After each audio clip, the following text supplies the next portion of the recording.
When my grandpa passed, I moved back to the ranch he built with his own two hands, 20 acres of open pasture, barbed wire fencing, and the same windmill that's been spinning since the 60s. I didn't buy it, I inherited it. Grandpa always said, "This land stays in the family, no matter who comes knocking." So when I came home, that's exactly what I planned: peace, quiet, and maybe a few long rides through the fields. But that peace didn't last.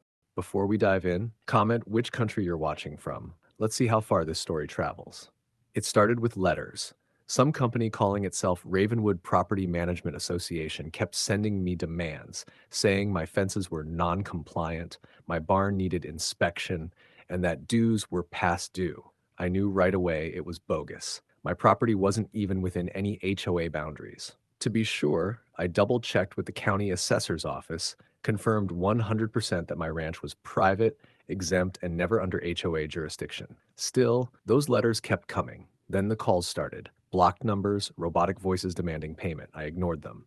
But 3 days later, trouble rolled straight down my driveway. A white truck with HOA enforcement units stenciled on the doors stopped by my front gate. Two men stepped out, dressed in black tactical-style vests labeled HOA police. One carried a clipboard. The other had what looked like a sidearm. From a distance, they might have fooled someone, but up close, I saw the plastic badges and fake insignia. I walked out to meet them, calm but alert. "You boys lost?" I asked. The one with the clipboard smirked. "You're trespassing on HOA-managed property, sir. We're here to enforce compliance and begin eviction procedures." I laughed. "This ranch has been in my family for 3 generations. You've got no authority here." He flashed a piece of paper at me, a notice full of misspelled legal terms, no county stamp, and no signatures. I told him to leave, but the second guy started moving toward my barn, ignoring every word I said. That's when I noticed the handcuffs clipped to his vest. I said it loud and clear, under Texas Penal Code 30.05, you're trespassing. That's up to a year in jail. Leave now. They didn't move. The clipboard guy said, "You can cooperate, or we'll detain you until our superiors arrive." My patience ended right there. "Touch me or cross that line and you'll be arrested for impersonating a peace officer. That's a felony under Texas Penal Code 37.11. That made them pause. They traded looks, muttered something, and finally backed off. As they drove away, the driver shouted, "We'll be back, next time with backup." I stood by the gate, heart pounding, revolver holstered but ready. If they came back, they weren't leaving in one piece. The morning they came back, I knew it before I even looked out the window. The rumble of that white truck was the same, engine rough, exhaust coughing. I stepped onto the porch and saw 4 of them this time. Same black vests, same fake HOA Cop patches, same arrogant swagger. But this time, they weren't playing pretend. They had zip ties on their belts and radios clipped to their shoulders like they were gearing up for a raid. I stayed calm. I wasn't in uniform that morning, but I didn't need a badge on my chest to remind myself who I was, the elected sheriff of this county. I watched them approach the fence. The lead guy, clipboard still in hand, pointed straight at me. "You're under HOA arrest for noncompliance. Step away from your house." I almost laughed. "You don't have jurisdiction here," I said, voice steady. "You're trespassing again, and you're doing it armed. That makes this a felony under Texas Penal Code 46.02 and 37.11. Drop your weapons, turn around, and get off my land." They didn't listen. One of them vaulted the fence, boots hitting my dirt, while another reached for his sidearm. Fake or not, I wasn't waiting to find out. The moment he leveled it toward me, I drew and fired. 2 shots, clean and controlled. One hit center mass, the other clipped the man beside him in the leg. They went down hard. The remaining 2 froze in shock. "Hands where I can see them," I ordered. They hesitated for half a breath, then dropped to their knees, hands up, stammering that they were just doing what the HOA paid for. I kept them covered and called dispatch myself. "Code 1032, shots fired, suspects impersonating law enforcement, need backup at my ranch." Within minutes, I heard the sirens, my deputies pulling up the drive. When they arrived, I holstered my weapon and briefed them. The men on the ground were treated by medics while I supervised the arrests personally. The scene was clean, the evidence clear. Fake badges, fake guns, and a printed eviction order signed by none other than Karen Doyle, the HOA president. After the medics cleared the scene, I drove straight to the HOA office, dirt on my boots, sidearm holstered. Karen was behind her glass desk when I walked in. She froze the moment she saw the folder in my hand. "Karen," I said quietly, setting the evidence down, "4 men are in custody, 1 in critical condition. You want to tell me why your HOA sent armed impersonators to my property?" Her mouth opened. No sound came out. I could see the truth hit her like a freight train. "By the time I'm done," I said, turning for the door, "you'll be answering to the state, not just me." If you're enjoying this HOA story so far, like and subscribe because the story is only going to get better. Karen's silence told me everything I needed to know.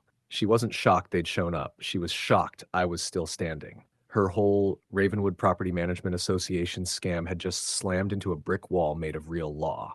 I didn't give her a chance to spin it. I handed her a copy of the crime scene photos, the white truck, vests, and the paper eviction notice signed with her name. She didn't deny it. She just whispered, "I didn't think they'd actually go that far." I leaned in. "You sent 4 armed men to a sheriff's ranch. You crossed into felony territory the second they put on those vests. Impersonating a peace officer under Title 18 U.S. Code 912, trespassing with intent, and aggravated assault under 22.02, you're looking at years behind bars, Karen." Her face drained of color. I ordered deputies to seal the HOA office, seize their servers, and secure all bank accounts. By the time the warrants came through, her entire operation was under lock and key. What we found shocked even the DA. Fake land titles, altered county maps, and over $100,000 in falsified HOA dues rerouted to her personal account. The 4 men from the enforcement unit weren't hard to deal with either. 2 were in county hospital with non-fatal gunshot wounds, 1 to the leg, 1 to the chest, both in stable condition and under guard. The other 2 were processed that night.